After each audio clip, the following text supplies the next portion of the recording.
Hello everyone, today I'll be talking about how to optimize your DSLR for video shooting. Now I'm using an EOS 70D here, so what I'll be talking about next, it might have a slight difference depending on what DSLR you are using. But they're basically all the same. So in DSLR video shooting, one of the main issues is pulling focus. Now on the EOS 70D, you have a movie servo AF function, so you can choose to enable or disable it. So if you don't know how to manual focus during video recording, you can enable this, but then otherwise I strongly recommend you disable that because manual focus is the way to go. So it's more reliable because you're the one focusing yourself and the focus pulls would look much better.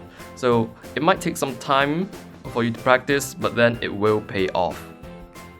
So that's one. So another thing is you want to always shoot your video in manual mode. So set your DSLR to manual mode and make sure you have full manual control over the shutter speed, aperture, and the ISO. So why would you want to do this? Because basically you want full control. You don't want the auto mode to mess up all your settings, so you can do all the settings yourself so your video will look exactly how you want it to be. So if your project is to be exported in 24 FPS, you will have to shoot in 1/50th of a second shutter speed. So it gives you the accurate amount of motion blur, and when you're shooting at 1/50th a second shutter speed, fluorescent lights won't flicker. So if you're shooting at anything other than that, some lights might flicker. So that's something to take note of. Now, apart from that, you want to set your frame rate and resolution. Now, usually I shoot in 1080p at 30 FPS. It's a very great format to work with. So even though I'm shooting at 30 FPS, I can easily export my video into 24 FPS when I want it. So when I do need to do some slow motion though, I do shoot in 720p at 60 FPS, but then you do have to note that the resolution is a pretty noticeably bit smaller than the 1080p, but then you get the extra frame rate. So moving on, you want to set your picture profile. So this is very important because when you're doing video shooting, you want as much dynamic range as you can. So you want to pull as much detail as you can from the image as possible.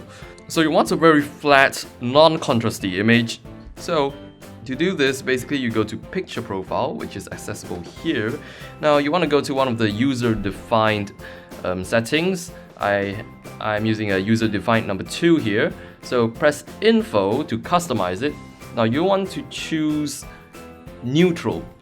Browse the menu here, pick neutral, so you have a baseline to work with.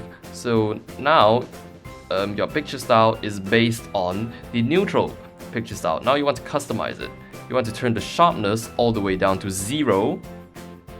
You want to set contrast to -4 and leave the other two at 0. So by doing this, you get the flattest image possible out of your camera. So to further improve your dynamic range, you can also install the Canon Video X picture profile. So the Video X picture profile basically gives you an even flatter image for you to work with.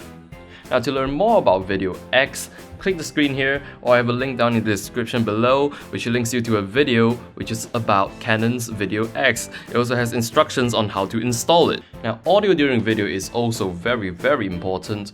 So if you are planning to use in-camera audio, or you are plugging in an external microphone right into the camera's mic jack, you'll want to set the sound recording mode to manual. So when you're shooting in manual sound recording mode, you can see the audio levels here, so you can monitor your audio levels, but it does not have a headphone jack. And of course, you want to set the sound levels manually so it doesn't get too loud or it doesn't get too soft. So you want to adjust this every time you begin shooting, so to make sure your audio doesn't clip or you get very soft audio. Now, this doesn't really matter to me because I'm using an external sound recorder, so I don't really use the internal sound anyways, and my audio is on the external sound recording device, which I will recommend because the preamp in Canon's cameras is really quite crappy. Now after all your settings are done, you want a good lens to work with. So a good video lens would really make your video look a lot better. So I would recommend the Canon 24-105. It's a great lens. It's my favorite video lens. It works perfectly in video. Now the 50mm 1.4 from Canon is also a great lens. So yes, do invest in some good glass for some good looking video. So that's pretty much it. This has been how to optimize your EOS DSLR for video shooting. So I hope my video has helped you all. So thanks for watching, and I'll see you in the next video.